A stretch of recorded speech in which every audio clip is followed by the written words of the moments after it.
Hello and welcome to Cucina Pazzo Tonight. We have a real treat. We're going to be making some low-carb bread.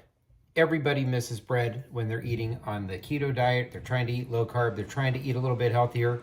I'm going to make a double batch today and maybe split the loaves and maybe do a cinnamon rolled up bread so it has a cinnamon swirl inside, and do a regular loaf bread. I'm going to show you how I do that. And it starts with 2.5 cups of vital wheat gluten. So vital wheat gluten, a lot of people don't understand what the gluten part of it is. The gluten makes the dough stretch. It gives it that elasticity, that bite when you bite into bread. That is the gluten that makes that bite in the bread. So it's important to have this in here. It's also the protein of the bread, or of the flour, excuse me, protein of the flour. So it's not the part with all the carbs in it. It's not the part that weighs you down. A lot of people think they're gluten intolerant. They're really probably more wheat intolerant. This is just a part of the wheat. So then we are going to go on to lupin flour. So lupin flour comes from the lupin beans. They are high in fiber and high in protein. So this is a really good thing to put in there. So, and they have kind of a nutty-like flavor. This is going to go into the dry ingredients here. Nice product. We have oat fiber. So oat fiber, we've got 1 cup here of oat fiber. So this is going to kind of give it some roasty notes to it. This is the fiber. This is not just ground oats. So don't use ground oats. Not the same thing. The oat fiber is low carb. So I also put this in my oatmeal. I have a keto oatmeal. If you guys get a chance, look that recipe up. It's fantastic. It tastes like oats because of the oat fiber that goes in there. But the texture and everything on that one is great. So that's going to go in the bucket. So before I started this process, I have 2 cups of water here with yeast. And yes, I did use some honey. So it takes the honey about 1.5 hours to 2 hours to fully chew and eat everything. But that's what helps it grow. It helps it stretch. It helps build that structure in the bread. So that's what this is. As hot as you can get tap water out of the sink. You add the honey to it. You add the yeast, which is 5 teaspoons. That's 2 packets because I'm making a double batch. So, right? So I've got 4 eggs that I slightly scrambled here. Those are going to go in a minute.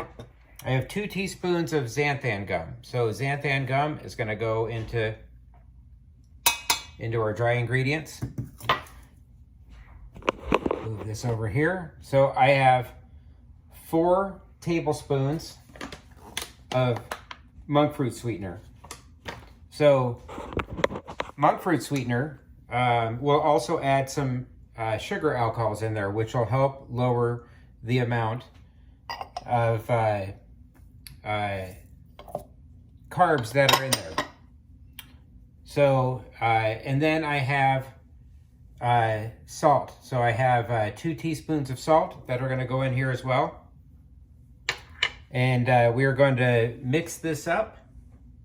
Let's get a spoon here. We're just going to mix it up real quick. Let's start with this.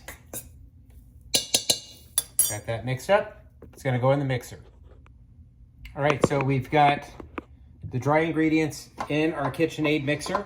And we are going to be using our dough hook. Okay, so we've got our eggs. We've got our yeast mixture. We've got some oil. This I'm using avocado oil. So I either use avocado or I use extra virgin olive oil, either one. I've got some Myokos butter here. So there's 4 teaspoons of Myokos butter in there. It's half the fat of butter. It's better for you. It's got a very clean label. I believe it's 0 carb. It's got 1 carb per tablespoon. So there's a little bit more than a tablespoon in here. So it's actually really good. So we are going to put these in, and then we're going to start mixing. So, and let's get our scraper so we can make sure that we scrape all of our goodies in there. It is possible to do this by hand. I prefer the mixer. It's a lot easier. It's a lot less strenuous. Okay, so we're going to put the Myokos butter in there.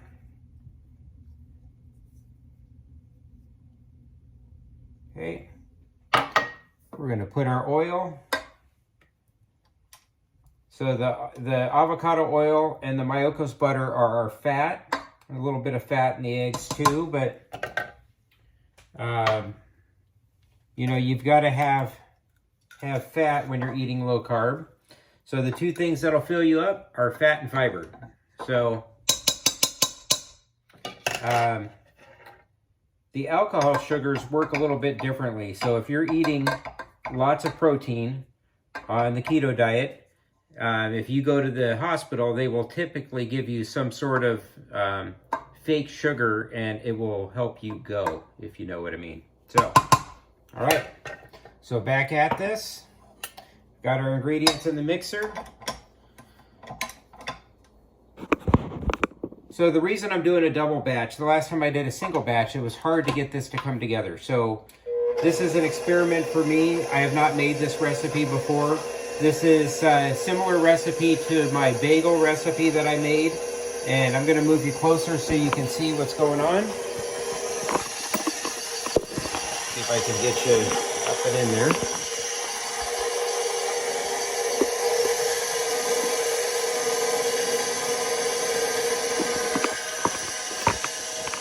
Okay, so as this is mixing, we're gonna get it combined and together, and then we're gonna let it rest. So it doesn't matter what kind of flour you're using, all-purpose flour if you're making regular bread, oat flour, vital wheat gluten. You gotta give the water a chance to penetrate those grains and do what they need to do. So after this becomes one solid piece, you gotta let it sit for 10 or 15 minutes, and then you gotta come back to it. So at that point, I might be splitting this loaf, but we'll see. I may actually work it out a little bit further and split it at the end. All right, so we get the dough to this point. See how it's not sticking to the bottom and it's completely combined? Okay, so what we're doing, we're building the gluten structure that's in there. We're building those fibers that hook is going around and wrapping it kind of like taffy and stretching it and wrapping it, stretching it and wrapping it. It's building up all these layers and everything that are in there. That's going to be what helps the bread rise, the bite, the everything that goes with this low carb bread. So this is what you want, but you want to stop, let this sit for 10 or 15 minutes, and then start it up again for 2 or 3 minutes. Give a chance for that water and the eggs and all of that stuff to kind of meld together and do what it's supposed to do. So, all right, we're back, and I want to show you what the inside of this is going to look like after this dough is ready. It won't be sticking to the sides of it anymore. It won't even be that sticky of a dough. I have a little bit of dough on my hands, but you will know that it's about ready when it pulls away. And so you'll be able to pick up the dough like so, see, and it doesn't really stick to your hands. So it's built up that gluten structure and everything, and I've separated the two loaves into 700 grams each. So 700 grams is about 1.5 pounds, 1.86 pounds. So what I'm going to do with this, so let's start on our regular loaf first. So we want to put this all in one piece, right? So just work the dough a little bit into a ball. All I'm doing is grabbing and pulling it around to the center, and then I give it a turn, and then I grab it, pull it around to the center, and I've got it like so, okay? And now, I'm gonna pull this as flat as I can. So, if you need to, you could do a little bit of oil. So what I'll do is I'll take my pan, all right? I'm gonna pour a little bit of oil in there.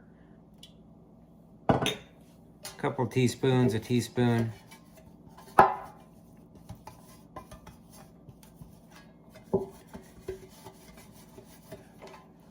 It's only bread going in the pan, no big deal. Okay, got your pan, get your hands a little bit moist, right? So look at how this dough, it almost doesn't want to relax just yet. So I think what I'm gonna do, I'm gonna press both of these doughs out. I'm gonna let them rest for about half an hour, and then I'm gonna put them into the bread pan. So I will be back because these are so elastic. We want them to release and relax just a little bit before we put them in the pans, and I'll show you that. I put a little oil on my hands.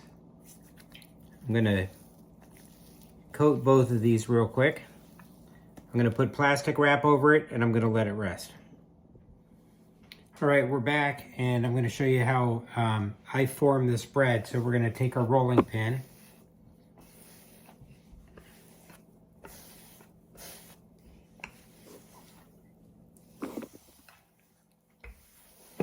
Sorry, my stand is right in the way. I gotta move you back just a hair.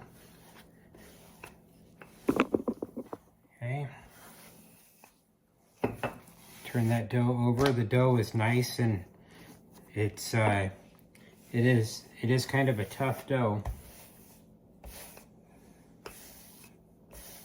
Okay. So then we're gonna take this dough, we're gonna roll it up like so. Keep it tight.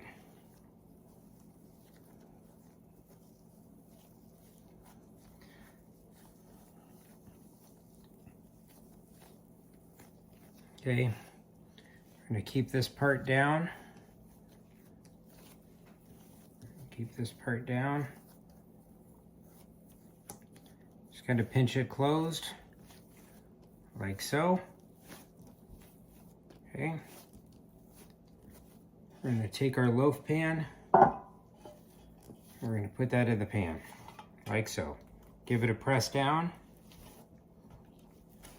Okay.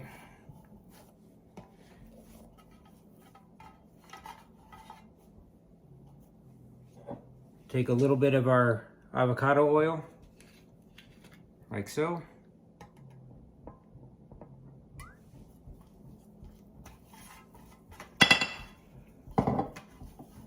Okay, got that coated, like so. Okay. Cover with plastic.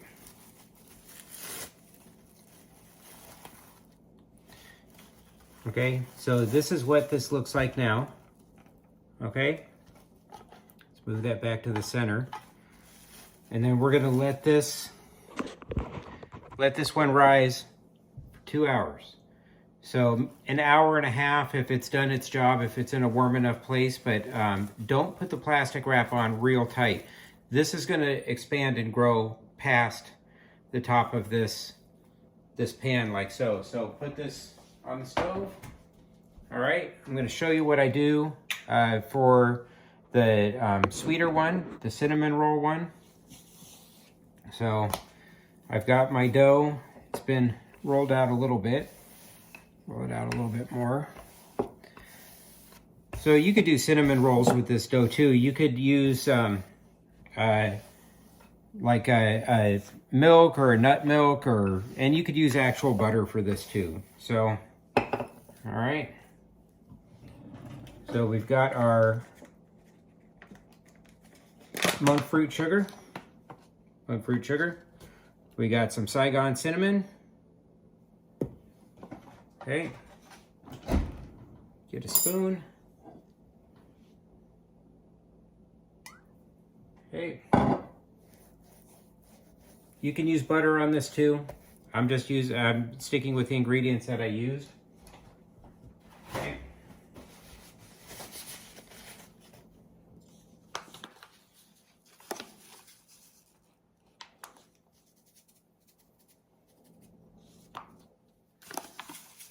You got 2 teaspoons of monk fruit sugar. Okay. We're not building rockets here. Okay.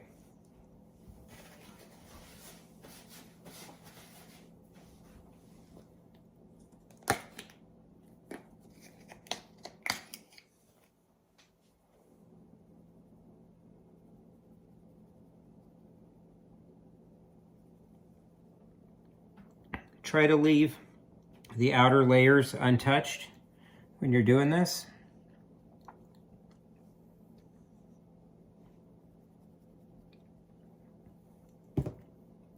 Okay, like so.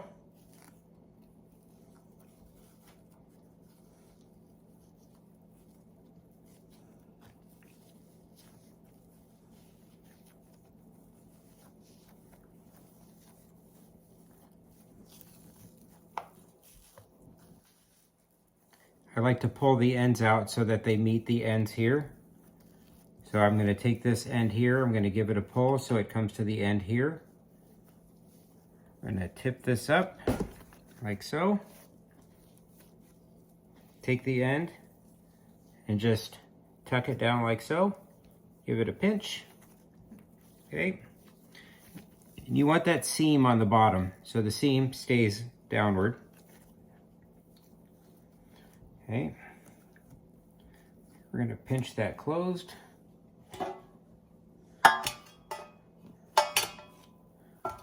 It's going to go in there like so. Should look just like the other one. I'm going to give it a press down. And don't worry about pressing it down. It will all pop back up. So, all right. I will see you guys in 2 hours. We'll see the rise of the bread, and then we'll be baking it. All right, it's been about an hour. Let's take a peek at what's going on here. So you can see that these have significantly raised. They are a little bit above the top of the pan, just a little bit. So this is gonna go for about another hour. So at this point you wanna take this plastic wrap and you wanna loosen it. So you don't want it on there real tight. Okay, you wanna give that dough a chance to really really rise the way it needs to rise. And see, I didn't put this in the pan correctly. I should have made that a little bit more even, but that's okay. That'll fill in on its own as it's going. I know it will. I have faith. So trying to do that one-handed. And I'm going to cover this back up with the towel I have here, just gently. So I have the oven on, and I put this towel over there and I push it towards the edge of the oven so that the heat from here will come up underneath this towel and help it rise. And I will turn these around after I'm done with this video so it warms up on both sides evenly. All right, it's been about 2 hours. Look at the rise that's above that pan, and when they go in the oven, they're going to expand even more. I did swap these around. I had that towel hanging over the front of the oven face here. And so these are gonna go into the oven for 15 to 20 minutes, maybe 25 minutes. The center, if you poke it through the side, so you can't really see the hole, but if you poke it through the side to the center, it should read 190 degrees. And that's how you know it's done. So, all right, I will be back to show you the finished products.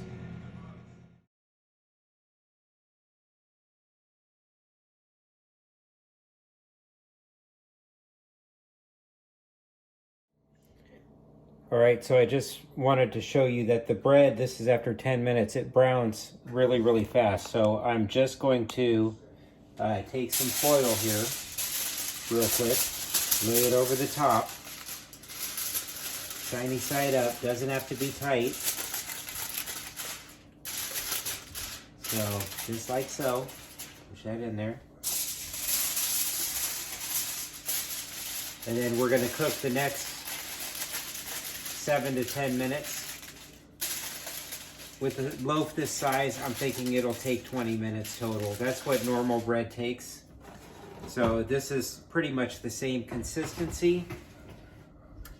So back in there. All right, so this is how I do the thermometer if I'm gonna check, and you don't need to check every loaf. See, that hit 190 degrees and it's still going up a little bit. So I would say that they're both done. And safe to pull that out. And if you cut your slice where you put that in, you'll never know that you put a thermometer in there. So these will sit out for 10 minutes, and then you'll take them out, put them on the racks, and then you can slice them after an hour. So let them sit for about an hour to get to room temp. All right, so the regular bread turned out good. For some reason, the cinnamon bread did not hold together tight. I've got gaps in there. So, but look at the cell structure of the bread. See if I get that close up on there. It's nice and soft. I'm gonna put some in the toaster and see how it toasts up and report back.